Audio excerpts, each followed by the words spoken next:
Baik, Assalamualaikum warahmatullahi wabarakatuh. Teman-teman semua, kita akan bercerita kembali tentang cerita-cerita yang saya baca dari beberapa buku yang sungguh cerita ini sangat memberikan motivasi bagi kita dan menginspirasi bagi kita semua agar kita bisa berperilaku lebih baik lagi. Kisah ini berjudul tentang jujur itu surga, dan surga itu bagi orang-orang yang berlaku jujur. Dikisahkan di pinggir kota Makkah pada zaman ulama salafus soleh dahulu, ada seorang laki-laki miskin yang hidup dengan keluarganya. Lelaki itu bernama Amin. Meskipun miskin, Amin adalah orang yang jujur dan baik hati. Suatu hari dia mencari makan di dapur. Perutnya terasa sangat lapar. Dia mencari kalau ada sesuatu yang bisa dimakan untuk mengganjal perutnya. Akan tetapi sungguh malang, dia tidak mendapatkan apa-apa. Bahkan roti, kering, dan garam pun tidak ada. Amin bergegas membuka pintu hendak keluar rumah. "Suamiku, apakah kau akan meninggalkan kami dalam kelaparan tanpa makanan?" tanya istrinya sambil menggendong anaknya yang sedang sakit panas. "Aku akan pergi ke Ka'bah untuk tawaf dan sholat di sana.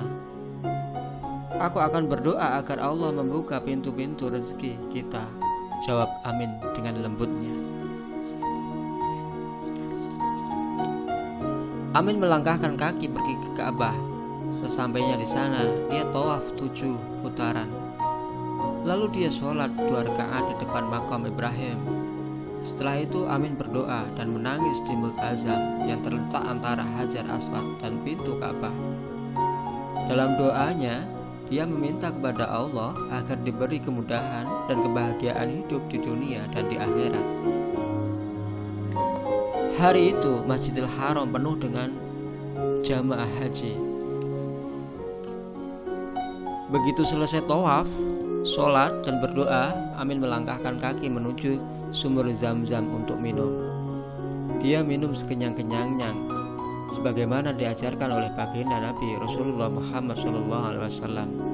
Air Zam-Zamlah yang selama ini setia mengisi perutnya yang lapar.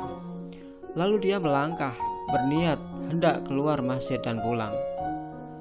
Baru beberapa langkah kakinya menyenggol suatu. Amin berhenti dan melihat apa yang diinjaknya. Ternyata sebuah kantong berwarna hijau. Dia berjongkok untuk mengambil kantong itu. Setelah dibuka, kantong itu ternyata berisi uang dinar, emas yang tidak sedikit jumlahnya. Lalu Amin membawa uang itu ke rumahnya dengan hati berbunga-bunga. Begitu sampai di rumah, dia berkata pada istrinya dengan wajah gembira, "Lihat istriku, apa yang aku peroleh hari ini. Lihatlah, aku membawa kantong penuh berisi uang dinar emas." "Dari mana kau dapat kantong berisi uang sebanyak itu?" Istrinya langsung menyahut, Aku menemukannya di dalam Masjidil Haram," jawab Amin. "Kalau begitu, cepat kau letakkan kembali kantong itu di tempatnya semula. Itu bukan uang kita, itu harta orang lain. Orang yang kehilangan hartanya itu saat ini pasti sedang sedih. Kantong yang kau temukan itu adalah amanah. Ayolah, cepatlah kau kembalikan kantong itu pada tempatnya. Kita harus jujur dan amanah. Lebih baik aku dan anak-anakku mati kelaparan daripada makan rezeki yang tidak halal," ucap istrinya tegas. Amin terkejut mendengar perkataan istrinya itu. Dia terhenyak sesaat, namun perlahan dia tersadar dan merasakan bahwa apa yang diucapkan istrinya itu benar. Kantong itu bukanlah milik kita, itu milik orang lain. Kita tidak berhak memilikinya. Benar, ini adalah amanah. Aku harus mengembalikannya kepada pemiliknya, kata nuraninya. Amin pun langsung teringat namanya. Namanya saya aja Amin. Amin berarti orang yang dapat dipercaya, orang yang bisa menjaga amanah. Dia harus benar-benar seorang amin seperti akhlak baginda Rasulullah Muhammad SAW. Seketika itu juga dia langsung melangkahkan kakinya menuju Masjidil Haram. Begitu sampai di dalam masjid, Amin mendengar seorang jamaah haji memakai pakaian ihram berteriak keras, "Wahai hamba Allah sekalian, wahai jamaah haji, wahai para tetamu Allah, apakah di antara kalian ada yang menemukan kantong hijau milikku?" Amin mendekat, lalu bertanya pada orang yang berteriak itu, "Apakah kau tahu apa isi kantong itu, Tuan Haji?"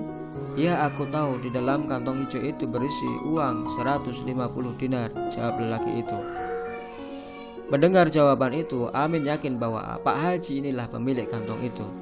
Dia mengeluarkan kantong itu dari balik bajunya dan memberikannya pada lelaki itu seraya berkata, "Kau benar, ambillah kantong itu. Inilah barang yang kau cari-cari selama ini." Pak Haji menerima kantong itu dengan wajah cerah. Dia lalu menghitung isinya. Ternyata isinya masih utuh, tidak berkurang satu keping pun. Setelah itu Pak Haji mengajak Amin duduk di tempat yang agak sepi dan berkata, "Saudaraku, kantong ini sekarang menjadi milikmu. Masih ada satu kantong lagi berisi 1000 dinar untukmu." Amin terkejut dan terheran mendengar perkataan laki-laki itu. Dengan nada bingung, dia bertanya, "Bagaimana ini? Aku memberikan kantongmu, lalu kau malah bilang itu jadi milikku. Bahkan kau menambahkan satu kantong lagi berisi 1000 dinar. Aku sama sekali tidak paham maksudmu, Tuan Haji." Pak Haji menjawab, "Harta ini diberikan kepadaku oleh seorang lelaki bernama dan beriman dari Mesir. Dia mewasiatkan kepadaku agar meletakkan sebagian di Masjidil Haram. Jika ada seseorang yang menemukannya dan dengan jujur dia mengembalikan kepadaku, aku disuruh memberikan seluruh harta ini kepadanya." Amin takjub mendengar perkataan laki tua itu. Lalu dia bertanya, "Tetapi mengapa lelaki beriman dari Mesir itu memintamu untuk melakukan hal tadi?" Pak Haji menjawab, "Dia menginginkan sedekahnya sampai ke tangan orang yang jujur dan amanah. Kamu telah mengembalikan kantong itu dengan penuh amanah. Siapapun yang bisa menjaga amanah berarti dia dapat dipercaya. Orang seperti itu selain makan, ia juga akan bersedekah dengan apa yang ada padanya. Orang seperti itu tidak akan mementingkan dirinya sendiri. Dengan demikian, sedekah lelaki beriman dari Mesir itu akan diterima oleh Allah Subhanahu wa Ta'ala." Akhirnya Pak Haji itu benar-benar memberikan 2 kantong uang kepada lelaki miskin bernama Amin itu.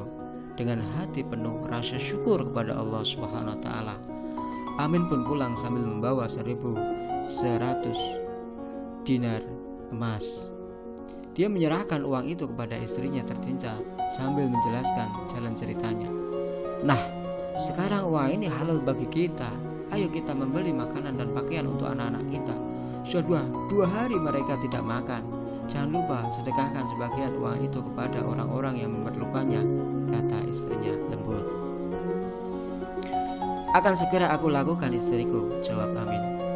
Dia lalu bergegas keluar rumah. Di halaman rumahnya dia bersujud syukur. Keningnya langsung menyentuh tanah. Sungguh sangat mengharukan.